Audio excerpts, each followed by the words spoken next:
The DuPont Company of Wilmington, Delaware, makers of better things for better living through chemistry, presents The Cavalcade of America. Our play is Barbed Wire Christmas, based on the true experiences of GIs in a German prisoner of war camp. Our star, Edmund O'Brien.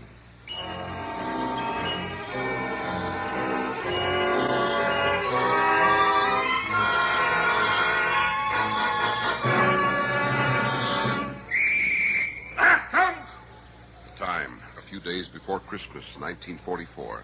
The place, an American prisoner of war camp deep in Germany. In a snow-covered compound, a group of American prisoners stand shivering in the icy wind, waiting for morning roll call. Achtung!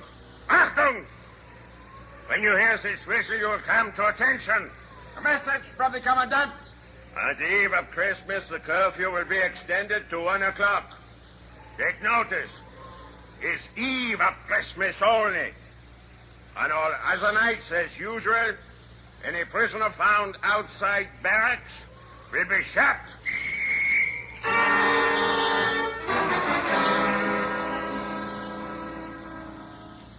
This is the story of that Christmas Eve.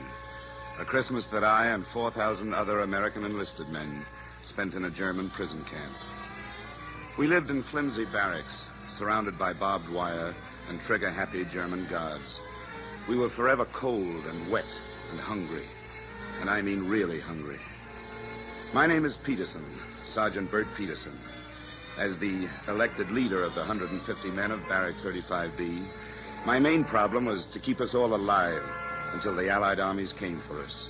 And now, with another horrible German winter beginning, the only thing that kept us from doing something desperate and suicidal was our conviction that it wouldn't be too long now. Most of us kept up our hopes, but some, like a kid from West Virginia named Nick, liked to sit around the barrack and worry about it. Hey, Pete, how long you think it'll be, huh? I mean, before we get out. I don't know, Nick. Soon, I hope. Well, like when?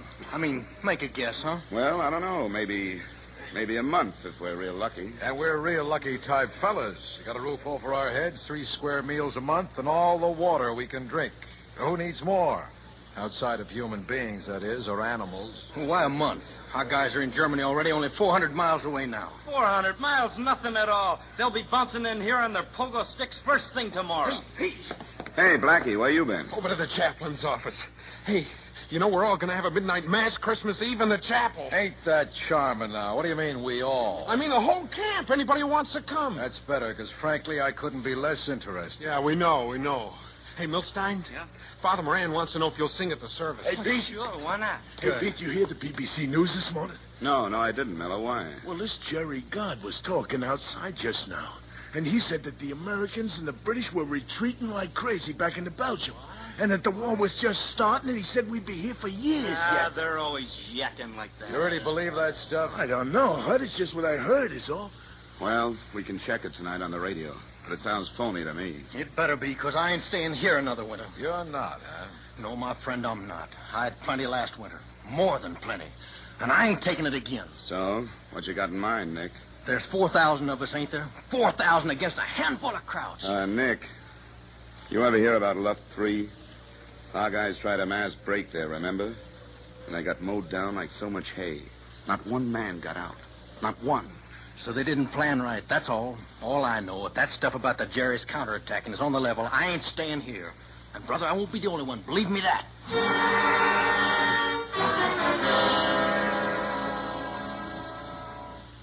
I believed him, all right. If the news was true, there'd be all kinds of desperate prison breaks, all resulting in one thing, plain, simple suicide. That night, to catch the BBC News, I hauled out the Crestal set I'd built. Radios were strictly forbidden by the Jerrys, so we had to take precautions. What do you want me, Pete? Get that window, huh, Sid? Okay. Hud, you get by the door and sing out if you hear anything. Right. And loud, because I can't hear so good with these earphones on. Okay. All clear here. Nobody coming? All right, now keep it quiet, huh? The news ought to be on right now.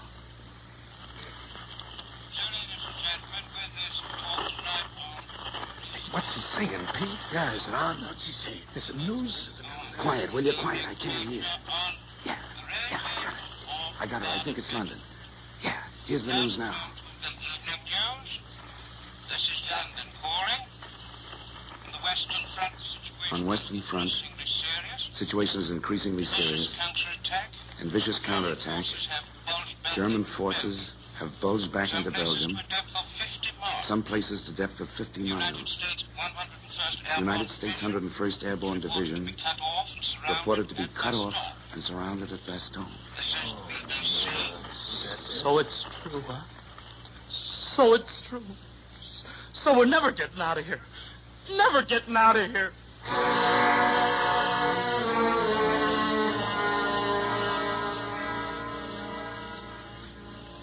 Yes, it seemed to be true, all right.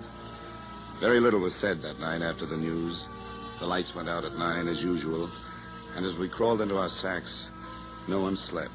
Each man I knew was lying there thinking, brooding, planning, slowly building himself up to a state of suicidal desperation. As barrack leader, it was my job to get their minds busy with something else. But what? Finally, long after midnight, I thought of something. And in the morning, first thing after roll call, I called the barrack meeting. All right, you guys, simmer down now, huh? Now, the purpose of this meeting, well, it's not very long until Christmas, and, well, we haven't done anything about it. What? The Yuletide season upon us so soon? Gracious me, how time doth fly. Christmas in this place, who cares? Well, I do, Nick, for one. You would. Okay, so I'm a sentimental fool. But I had some kind of a Christmas tree, for instance, every year of my life, and some kind of Christmas dinner. And I'm going to have them this year. Jerry's or no Jerry's. Count me in, Pete. Me too. Okay, Blackie. And the name's Milstein. And I still think it's a good idea. Atta boy, Sid. Like I said, I still don't care. Oh, shut up, will you? What do you got in mind, Pete? Well, like a Christmas tree, for one, and decorations, and some kind of special dinner. And we could put on a show. And later there'll be the midnight mass for whoever wants to go. Goody, goody, goody. Bud, will you shut up with that stuff? You want to go to your mass, you go to your mass. This is a free country. That's a joke, son? Just slipped out, Sid. Forget it. Anyway, we got to have some committees. Say, Blackie, Yeah. how'd you like to be chairman of the dinner committee? Okay, sure. Now, Hud, you're the comic around here. Suppose we put you in charge of the show. Oh, no, you don't, boy. No. Okay, we vote. All those in favor of Hud being chairman of the entertainment committee, say aye. Aye. Opposed? No. Motion carries. Oh, for Pete's sake, I don't... And the show better be good, boy, or you're going to get 4 dozen ripe tomatoes right in the... Hey, I'm going crazy or something? Who's got tomatoes, huh?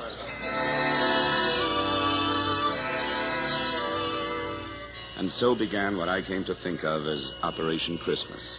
And it started to work. In each of us, memories of wonderful Christmases long past were stirred into life. And strangely, each of us began to think of Christmas as his own personal possession, to be recreated here in this dismal place down to the last minute detail. There were even a few arguments. A star on top of the tree? How come? Certainly a star. What else, for Pete's sake? An angel, you dope. You gotta have an angel on the tree. An angel? You crazy or something? You always have a star. Star of Bethlehem.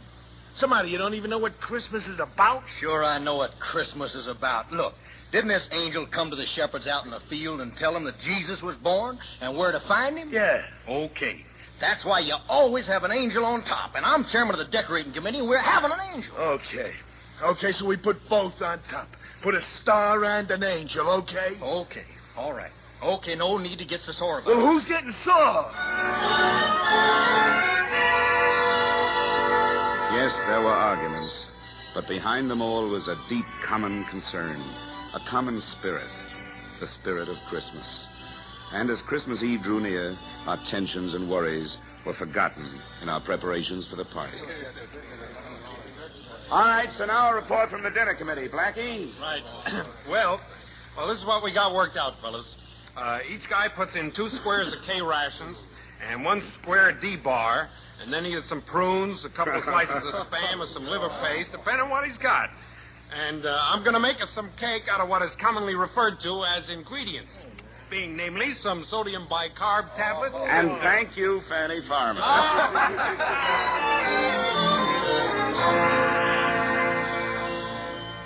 Yes, everything was going fine.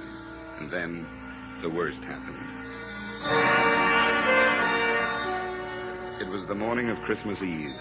We were all busy with our various jobs in the barracks when we heard the shout that meant we weren't alone. Is it Jerry in the house? Jerry in the house.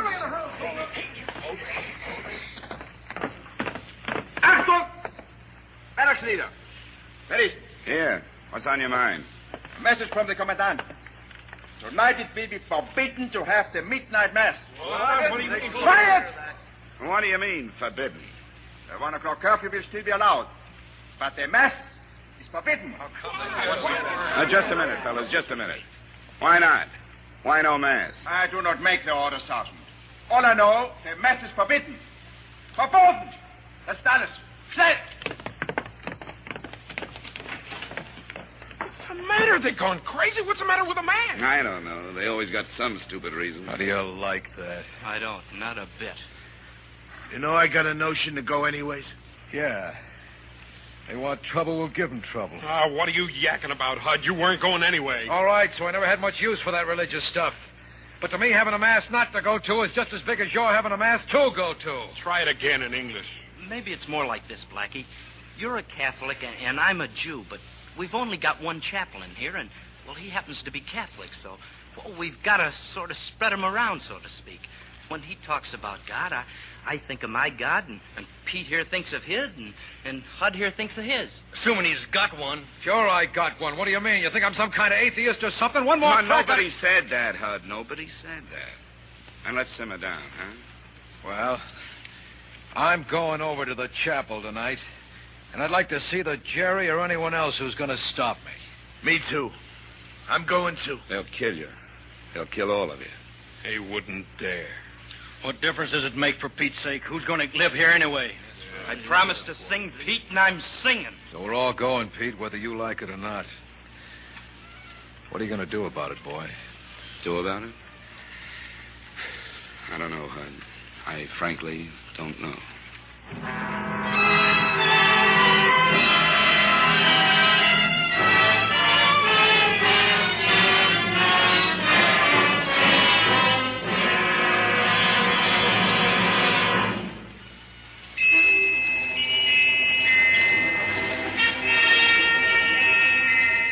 Now we return to our cavalcade play, Barbed Wire Christmas, starring Edmund O'Brien.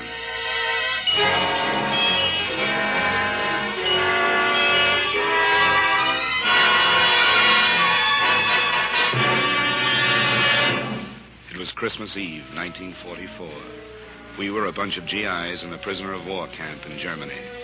As a barrack leader, I found myself faced with a serious problem. My guys were going to chapel for midnight mass, whether it meant getting shot or not. All I could do was go over and take it up with other barrack leaders. And when I got to their office, there were a couple of dozen other guys standing on the steps, barrack leaders and compound leaders, and also the chaplain, Father Moran. Hello, Pete. You too, eh? How are you, Padre?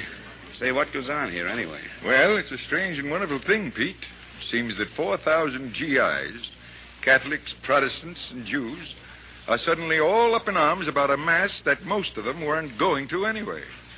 So we've asked the commandant to meet us here. Everybody, huh? Uh-huh. I thought it was only my guys. Hey, look. Oh, yeah. Here he comes. Private army and all. Well, you asked to see me? About what, Captain Moran? Colonel, it's about the mass. First you gave permission, and now you've forbidden it. And our men are... Gestapo in the city forbid it. Too many men in one place, not wise. But, Colonel, the men are determined to go. So you tell them it is forbidden. Excuse me, Colonel. They know it's forbidden. They know they might get shot.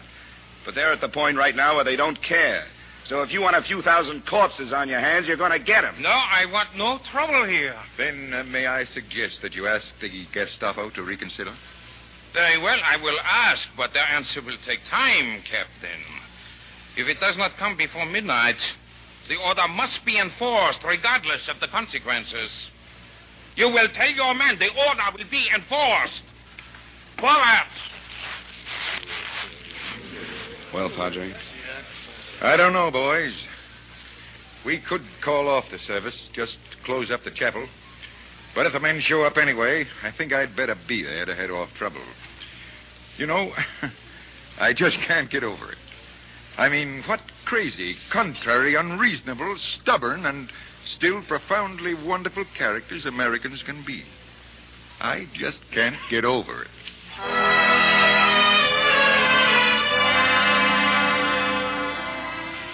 Well, I went back to the barrack and briefed the guys on what I'd heard. They listened and nodded and said nothing. They hadn't changed their minds about going to the Mass, just didn't want to argue about it.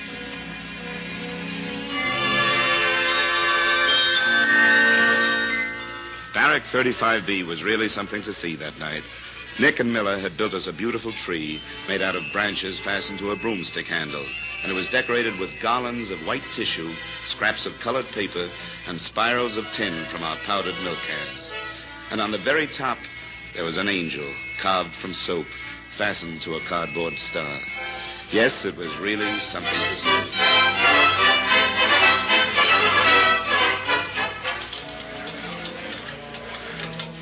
Dinner time came, and still no word from the commandant. We had a fine Christmas Eve dinner that night. The spam was fried just right, and the potatoes were boiled to perfection. For dessert, we each had 3 stewed prunes and a slice of Blackie's specially baked cake. Pretty good, too, whatever he'd made it out of. And then came the long-awaited show. We had all kinds of acts, but one I remember especially was Nick, because he sang of home. On top of old Smoky, all covered with snow, I lost my true lover from courting too slow. On top of old Smoky, I went there to weep, for a false-hearted lover is We had comedians, too, like the act that Hud and Blackie put on. Here is a German Unteroffizier. She was trying to make an honest living, and here comes another of those new American prisoners. You there! I'm looking for the prisoner of war camp. Have I come to the right place? So, are you der new Kriegsgefangener? What's your language? So happens that I know every word of the Geneva Convention. Where have I heard that before? Quiet, please! From your insolent manner, I wonder if I've come to the right place. Well, anyway, take me to the dining room. I'm hungry enough to eat a horse. To eat a horse? Yes. Yeah, you have come to the right place. Yes, it was a fine show. But under all the laughter and applause, we knew that the men were still determined to go to that Mass, come what may.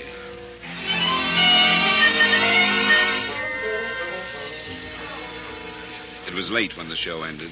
We sat around quiet now and exchanged Christmas presents with our best buddies.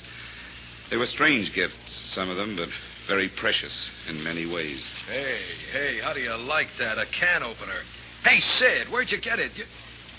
This isn't the one you had. You think I'm out of my head giving you my only can opener? No, I had an extra one. Well, fine. I mean, thanks. Thanks a lot. It's real charming of you, boy. Here, I got something for you. Hey, guys, the time. It's almost 12. Anybody interested? Yeah, I'm interested. Me too. Let's go. Hey, just a minute, hey? Just a minute, fellas. Brad, Pete. Now, please, give me a minute. I'll be brief. Yeah, well, the briefer the better. Come on. All right, so right now, we never had it so bad. But we'll get out of here. You know we will. If we can just stay alive a little while longer. Don't forget, we've got lives waiting to be lived back home. We've got girls waiting and kids waiting to be born and raised and houses waiting to be lived in. Warm houses with good food on the table. Okay, you don't want any part of it. Okay. So go on out now and get yourself shot. Guy might be right, you know. Well, Maybe so. Hey, outside, look. Whole mob of guys from the other barracks heading for the chapel. Okay. There's going to be a mass. I'm going to sing. Yeah, let's go. Jerry's want to stop a few thousand of us. Let him try. Come on. Come on, Sid. Well, Pete, how about you? Yeah. Yeah, sure. I'm coming. Let's go.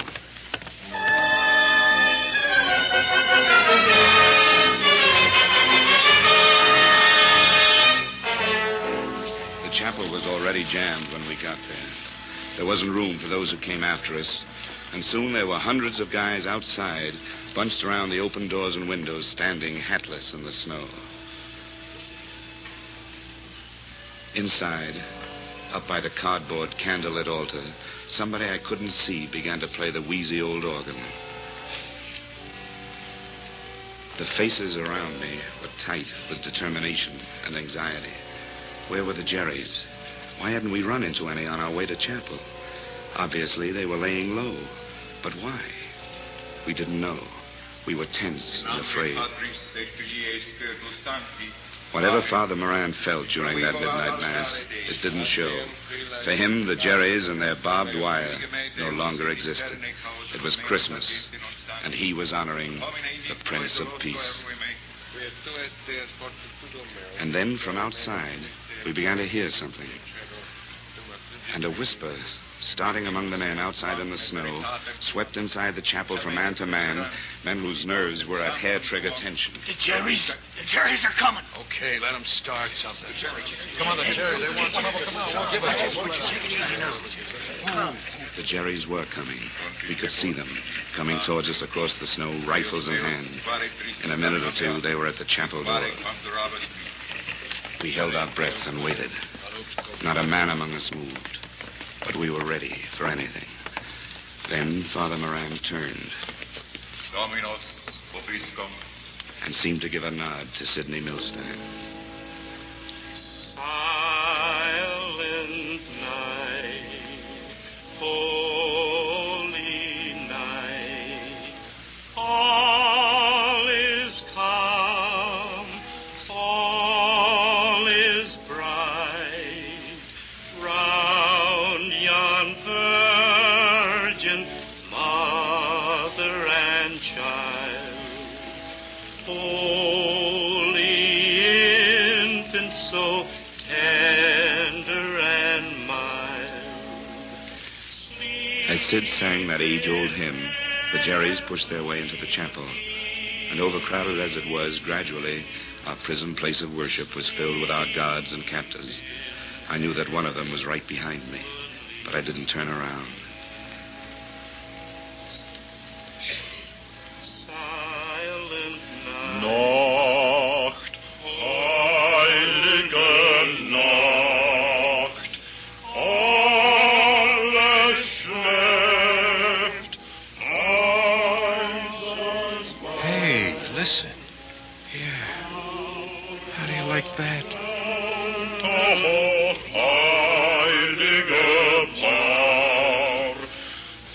And then we knew. The Jerrys weren't there to stop us, but to join us. In all our anger and fear, we'd forgotten one thing. It was Christmas for them, too. And remembering this, we began to sing. We all began to sing.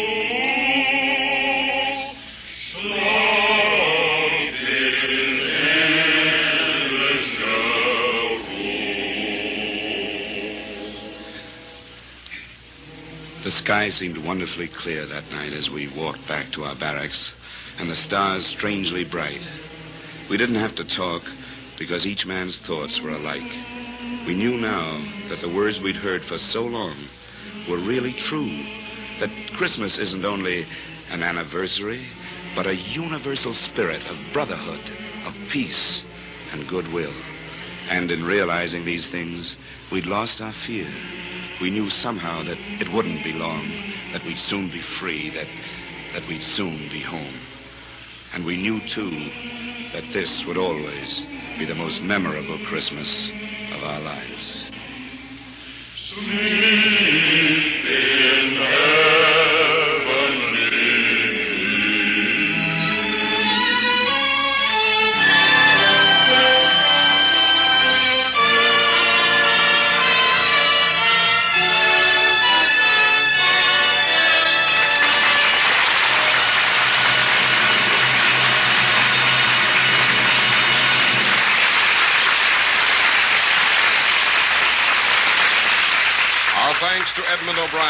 Cavalcade Players for tonight's true story. Barbed Wire Christmas was written by Warner Law in collaboration with David Gerber and was based on Mr. Gerber's personal experiences in the German prison camp.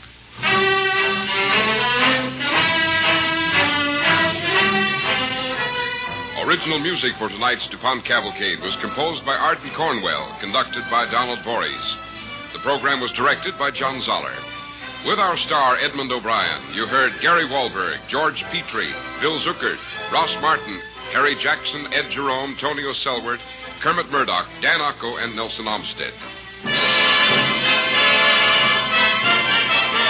The DuPont Cavalcade of America came to you tonight from the Velasco Theater in New York City and is sponsored by the DuPont Company of Wilmington, Delaware, makers of better things for better living through chemistry.